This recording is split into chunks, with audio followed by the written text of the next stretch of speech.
Welcome back to the Big Screen Bulls podcast, where you have myself, Caleb Kendall, and the cheermeister himself, Christian McCright, joining us today. Heck yeah, I'll take that. The cheermeister. The cheermeister. Where's my razor? Well, what a goated moment. What a goated moment indeed. Anyways, for those of you who didn't understand that reference, shame on you. But for those of you who did, and for those of you who've seen the title of this movie, we're going to be talking about our individual top 3 Christmas movies of all time, because 'tis the season. Have a holly jolly Christmas. It's the best time of the year. I could do this as long as we need to for the rest of the podcast. That's right. We'll just sing to you. We'll just serenade the rest of the time.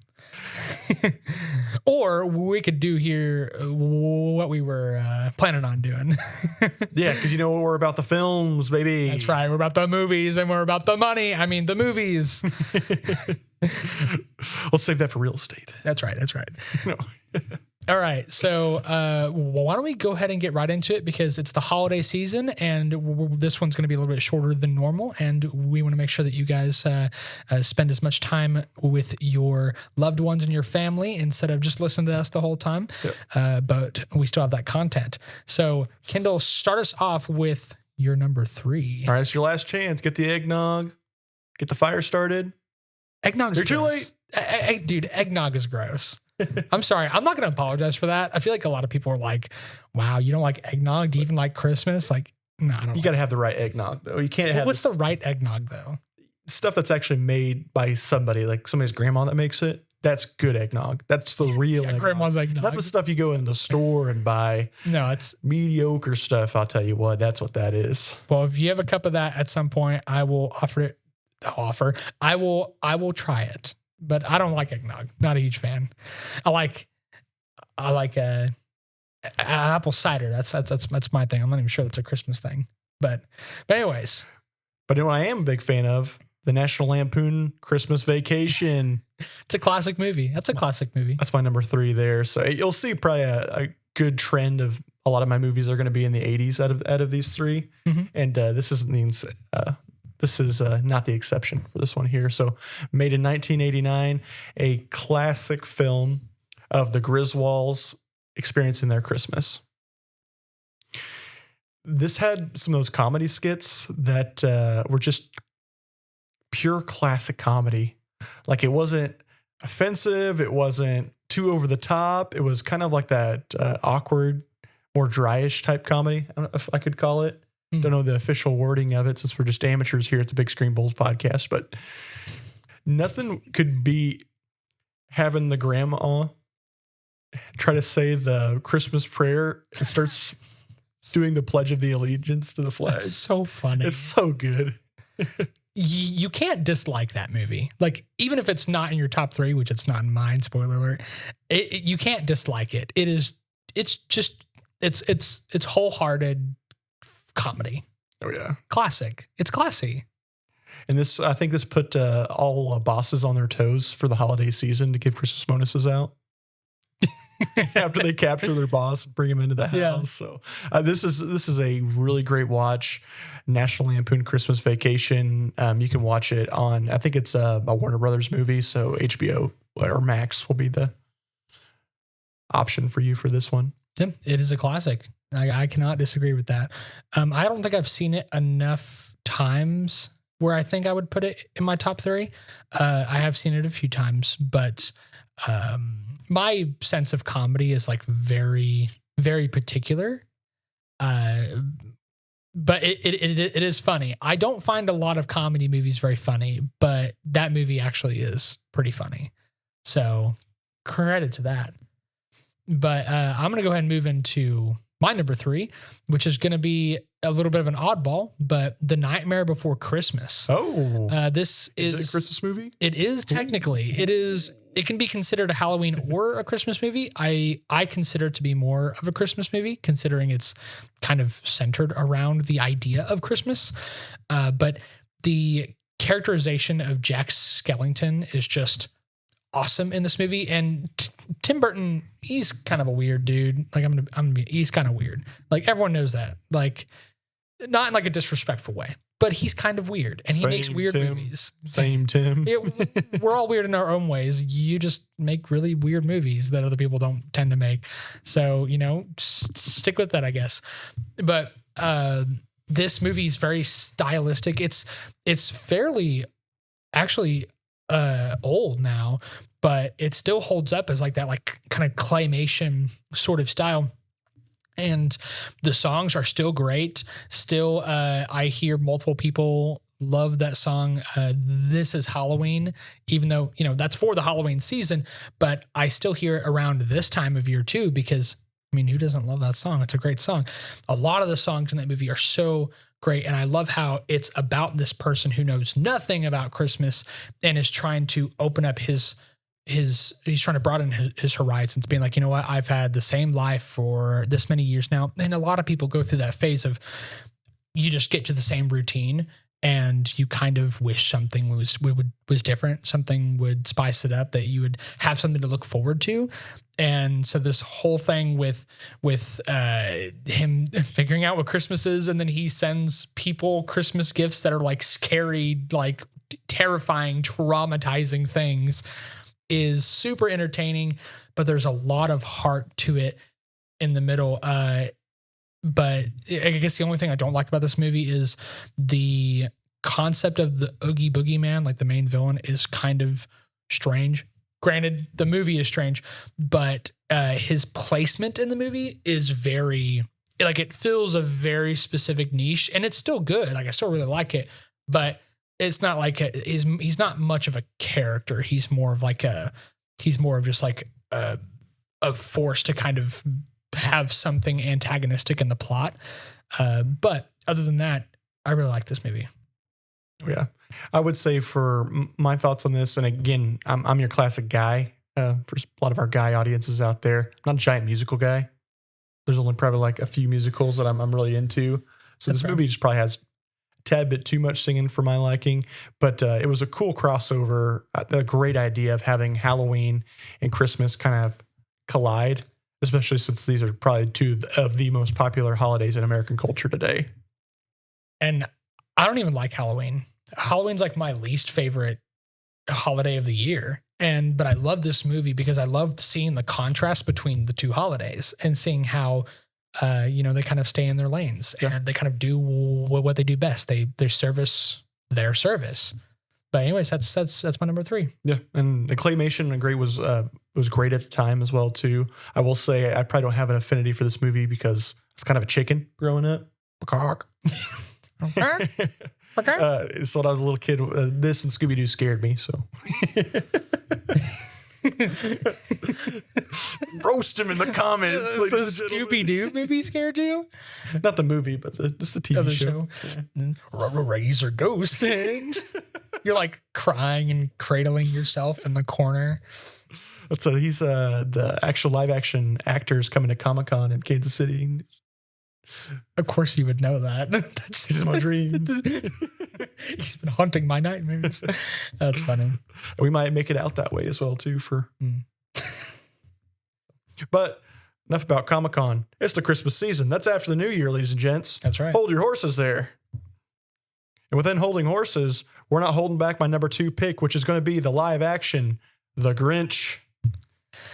That's a great movie. Wait, with the Jim Carrey? Of course. Yeah. The 2000s Jim Carrey live action, The Grinch. Sweet. This took comedy to a whole new level. You can't have Jim Carrey in his prime and do a role like this and it not be, honestly, probably a top 20 movie in my life. It's really good. It is really good. Like, and even as a kid, like I liked it, but like going back watching it as an adult, like all of the comedy that was just like the small little jabs that are just like really funny for adults.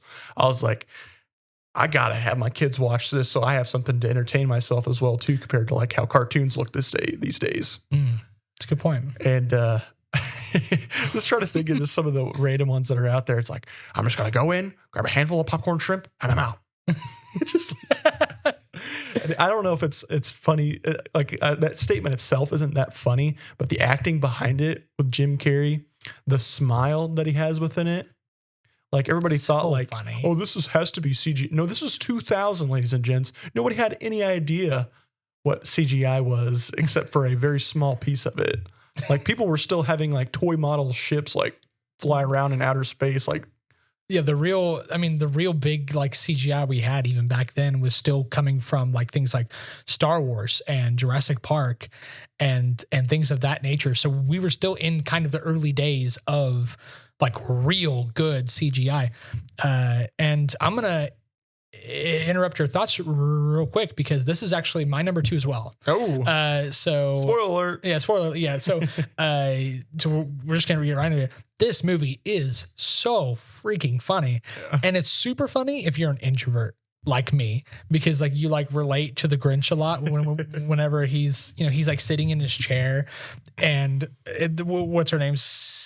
Cindy Lou Who asked him to go to the festival or whatever, and he's like checking his schedule and he's like 4:00 wallow in self-pity, 4:30 stare into the abyss. 5:00 dinner with myself. I cannot miss that one again. I cannot cancel that again. He obviously has a deal of self-loathing through his loathing for Christmas, and to see Jim Carrey really being at his peak Jim Carrey, as well as the movie's also really sweet and very wholesome, and like it is. Like there are some adult jokes in there, of course there are, but for the majority of the part, like I will be showing this movie to my family on multiple occasions. I will continue to watch this for the rest of my life. It is just it's so good, and there are moments where I'm like it jerks the tears a little bit. That was a really weird hand movement. I am so sorry for that. Even if we are horribly mangled, there'll be no sad faces on Christmas. Such iconic lines, everything delivered so well.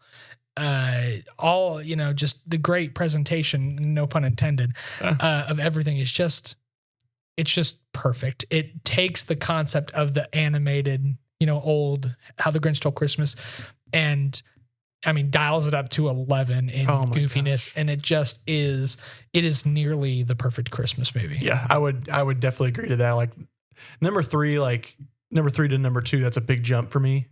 Because number 3 is a good holiday movie, but man, this is the Grinch that stole Christmas, man.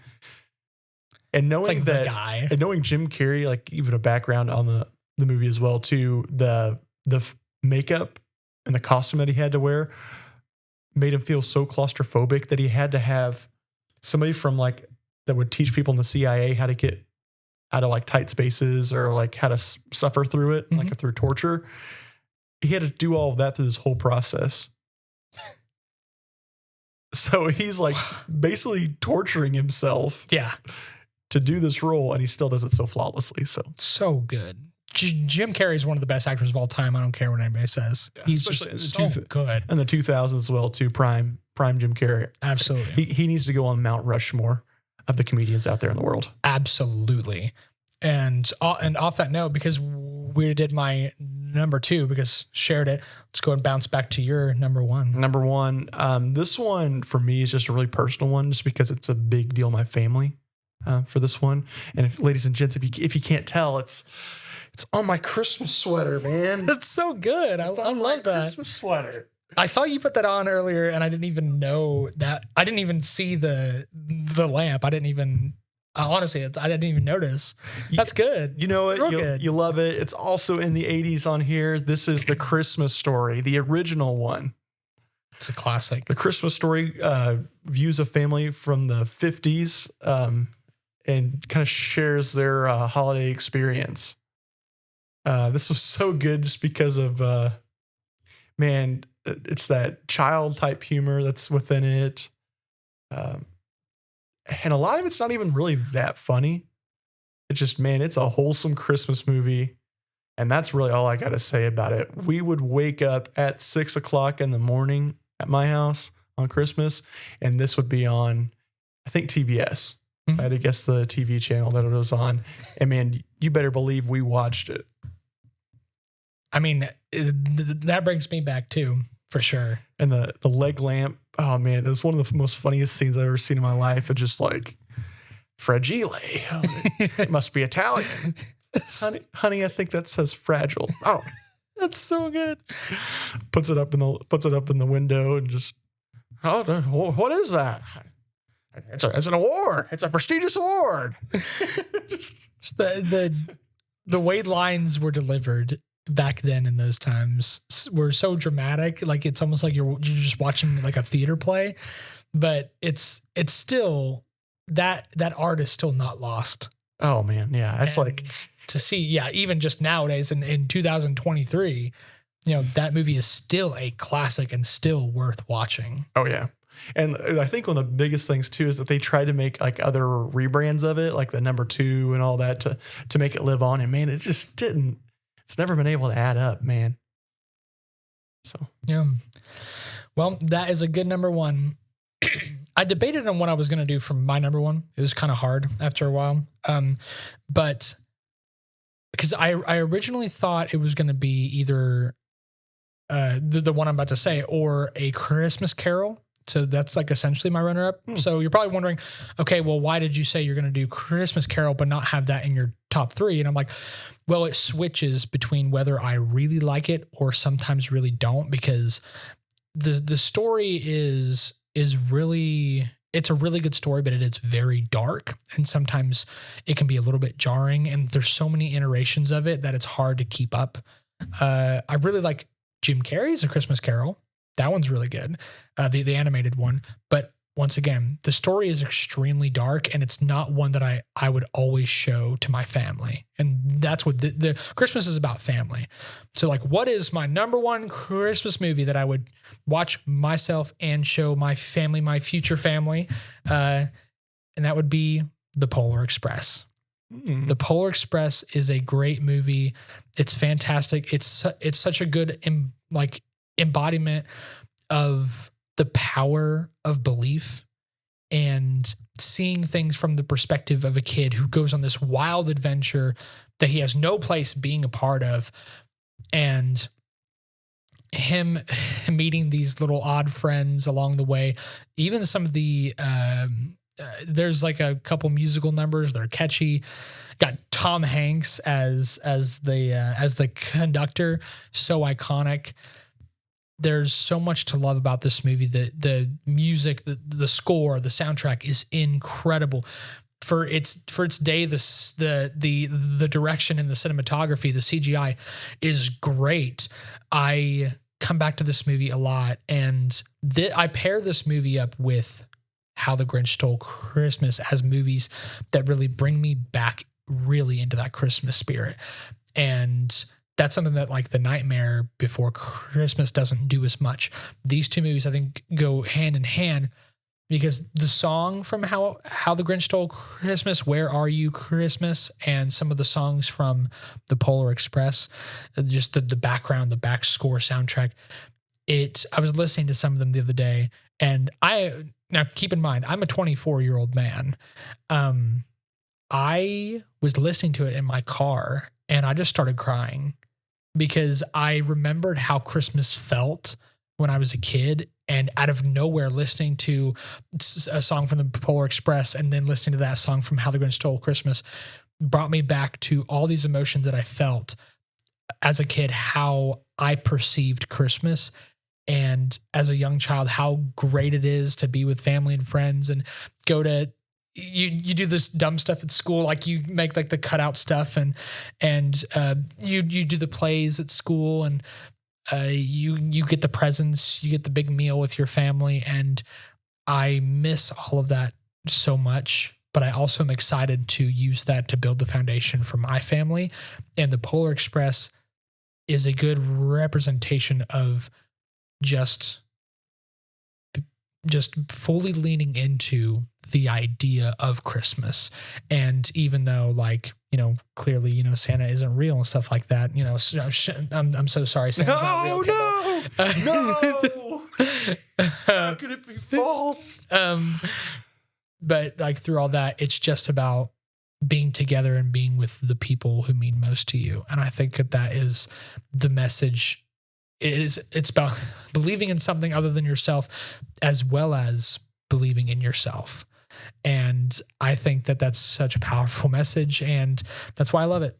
It's great. It's fantastic. Man, I just had a bombshell dropped on me. He just keeps going, man. What's next? Is Bigfoot fake too? Golly. I'm sorry, Kendall. I just ruined this man's life in 20 minutes. Biggest thing I remember about Polar Express, and I shouldn't be thinking about this, but is the memes, man. The memes? All the memes that came out, like the little white kid that's like, are you listening to Mo Bamba or Sicko Mode? Like, man, that was college as well, too. You had those kids that are just out there like the most nerdiest. I forgot about that. That's funny. That's what he, boom. That's so good. That nerdy kid with the glasses. Oh yeah. Yes. I forgot what his name was. Are you listening to Mo Bamba or Sicko Mode? Mo Bamba. So good. What an annoying kid. Everyone knew that kind of kid in school. Yeah, this was also a musical as well too. So sorry. I don't know if I'm extra alpha Andrew Tate not liking music. I don't know what my problem is, guys. Sorry, but it's good. It's good. It's wholesome. I love music. Music is such a powerful, it's one of my favorite things in life. And so when you have my top 2 movies having great music, or actually all 3 of them have great songs on my list. But yeah, our lists are a little different, and that's okay. So, and I'm in the Christmas spirit. So I'm not going to say that your opinions are wrong this time. I'm going to let you have your moment. So I'm so proud of you. I had original thoughts, guys. Wink, wink.